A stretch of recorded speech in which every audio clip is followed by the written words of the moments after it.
কিচিরমিচির চ্যানেলের পক্ষ থেকে আমি আমার ছোট্ট বন্ধুদের জানাই অসংখ্য শুভেচ্ছা এবং আমার চ্যানেলে সকলকে জানাই স্বাগতম।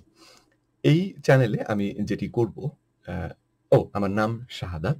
আমি এই চ্যানেলে যে কাজটি করব সেটি হচ্ছে আমার ছোট্ট বন্ধুদের জন্যে আম বাংলা ভাষায় বিভিন্ন রকম আ বাংলা ভাষার বাইরেও হতে পারে আসলে।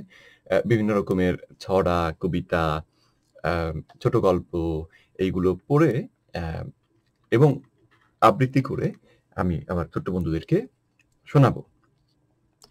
তো সেই পর্যায়ে আজকে আমি যেটি করব সেটি হচ্ছে কবি সুকুমার রায়ের জীবনী আমার ছোট্ট বন্ধুদের জন্যে পড়ে শোনাবো।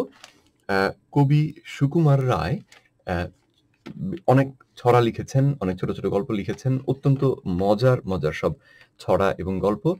আর আম যারা আমার ছোট্ট বন্ধু যারা এই কবি সুকুমার রায়কে চেনেন না, আজকে তাদের সঙ্গে সুকুমার রায়ের জীবনী একটু পড়ে শোনাচ্ছি। অ্যা তো চলুন শুরু করা যাক। সুকুমার রায় দেখতে এইরকম ছিলেন। আমি সুকুমার রায়ের রচনা সমগ্র যে বইটি, সেই বই থেকে সুকুমার রায়ের এই জীবনী পড়ে শোনাচ্ছি। 1887 খ্রিস্টাব্দের 30শে অক্টোবর কলকাতায় সুকুমার রায়ের জন্ম। পিতা উপেন্দ্র কিশোর এবং মাতা বিধুমুখী দেবীর প্রথম পুত্র তিনি। 3 ভাই 3 বোনের মধ্যে তিনি ছিলেন দ্বিতীয় এবং তার উপরে ছিলেন দিদি সুখলতা। কলকাতাতেই তিনি স্কুল ও কলেজ শিক্ষা লাভ করেন।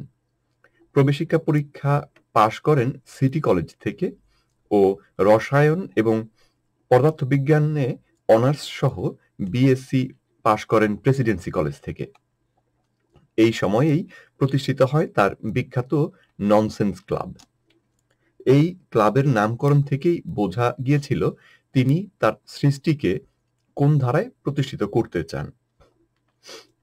1911 সালে কলকাতা বিশ্ববিদ্যালয় প্রদত্ত গুরুপ্রসন্ন ঘোষ, আচ্ছা এই ফাঁকে একটু বলে নিই, ননসেন্স ক্লাব মানে হচ্ছে যে ননসেন্স বলতে আমরা যেরকম বুঝি যে মূল্যহীন, অর্থহীন, এবং উনি ননসেন্স ক্লাব যেটি করেছিলেন সেখানে ওনার উদ্দেশ্যটাই ছিল এমন সব আম আমরা যেগুলোকে বলি আজগুবি, সেই আজগুবি নিয়ে কাজ করা।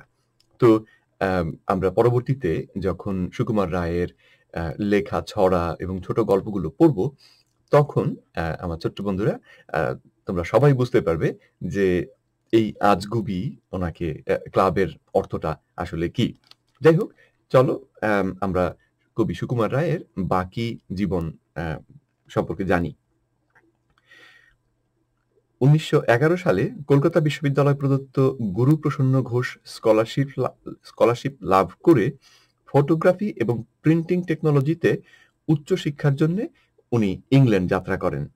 সেখানে পৌঁছে লন্ডনের school of photo engraving and লিথোগ্রাফিতে ভর্তি হন। পরের বছর বিশেষ ছাত্র হিসেবে ম্যানচেস্টার স্কুল অফ টেকনোলজিতে যোগ দেন। এই সময় বিখ্যাত কোয়েস্ট পত্রিকায় দি স্পিরিট অফ রবীন্দ্রনাথ নামে একটি প্রবন্ধ লিখে বিশেষ খ্যাতি লাভ করেন এবং বিভিন্ন সভায় বক্তৃতা দানের জন্য আমন্ত্রিত হন। পিতা উপেন্দ্র কিশোরের সম্পাদনায় মাসিক সন্দেশ পত্রিকার প্রকাশনা শুরু হয় 1913 খ্রিস্টাব্দের মে মাসে। 1913 খ্রিস্টাব্দে কিন্তু সেই বছর যখন কবি রবীন্দ্রনাথ ঠাকুর আম নোবেল প্রাইজ পেয়েছিলেন। বাংলা সাহিত্যে আম বাংলা সাহিত্যে নয়, সাহিত্যে নোবেল প্রাইজ পেয়েছিলেন। উনার যে গীতাঞ্জলি আ কাব্যগ্রন্থ যেটি উনি লিখেছিলেন, সেই কাব্যগ্রন্থের আ কারণে বা সেই কাব্যগ্রন্থে যে কবিতাগুলো লিখেছিলেন, সেই কবিতাগুলোর কারণে। যাই হোক, ঠিক একই বছরে আম আ সুকুমার রায়ের পিতা উপেন্দ্র কিশোর বা সুকুমার রায়ের বাবা উপেন্দ্র কিশোর আম এই মে মাসে মাসিক সন্দেশ নামের পত্রিকাটির প্রকাশনা শুরু করেন। প্রথম ভারতীয় হিসেবে FRPS উপাধি লাভ করে সুকুমার রায় কলকাতায় ফিরে এসে পিতার ইউ রায় অ্যান্ড সন্স এ যোগ দেন, অর্থাৎ উপেন্দ্র কিশোরের তো সেখান থেকে ইউ রায় অ্যান্ড সন্স এই কোম্পানিতে যোগ দেন। এই সময় তার সঙ্গে বিয়ে হয় শ্রীমতী সুপ্রভা গুপ্তের। বিশ্ববিশ্রুত সত্যজিৎ রায় তাঁরই পুত্র। সুকুমার রায়ের পুত্র সত্যজিৎ রায়, যেটি আমরা অনেকেই জানতাম না হয়তো। 1914 সালে সুকুমার রায়ের প্রথম যে লেখাটি সন্দেশ পত্রিকাতে প্রকাশিত হয় তার নাম খিচুড়ি।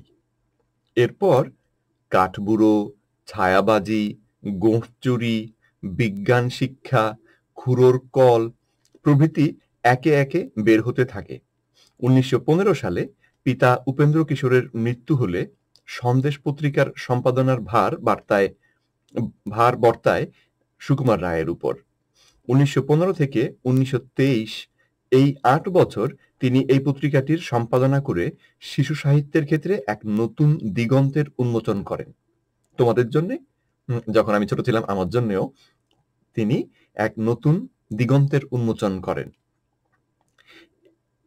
একই সাথে সানডে ক্লাব নামেও একটি সাহিত্য সভার প্রতিষ্ঠা এবং পরিচালনার কাজে নিজেকে নিয়োজিত করেন। তাহলে তার ক্লাব হলো তাহলে দুখানা, একটা হচ্ছে ননসেন্স ক্লাব আর আরেকটি হচ্ছে সানডে ক্লাব। রোগ শয্যাতেই কাটে তার জীবনের শেষ 2.5 বছর। সেই অবস্থাতেই তিনি শুয়েই এমন অনেক লেখা এবং ছবি আঁকার কাজ শেষ করেন যেগুলোকে নির্দ্বিধায় তার জীবনের শ্রেষ্ঠ সৃষ্টি বললে স্বীকার করে নেওয়া যেতে পারে। জীবনদশায় তিনি তার কোনো রচনাকে পুস্তক আকারে দেখে যেতে পারেননি, যদিও পত্রপত্রিকায় তার বহু লেখাই ছাপা হয়েছিল। 20 সেপ্টেম্বর 1923-এ তার প্রথম বই আবোল তাবোল প্রকাশিত হয় তার মৃত্যুর 9 দিন পর। অত্যন্ত দুঃখজনক, তার মৃত্যুর ঠিক 9 দিন পর তার প্রথম বই প্রকাশিত হয়। এই বইয়ের যাবতীয় অলঙ্করণ ও প্রচ্ছদ তিনি রোগ শয্যাতে শুয়েই শেষ করে গিয়েছিলেন। বাংলা সাহিত্যে অদ্বিতীয় শিশু সাহিত্যিক সুকুমার রায় 1923 খ্রিস্টাব্দে পরলোক গমন করেন। এই ছিল কবি সুকুমার রায়ের সংক্ষিপ্ত জীবনী।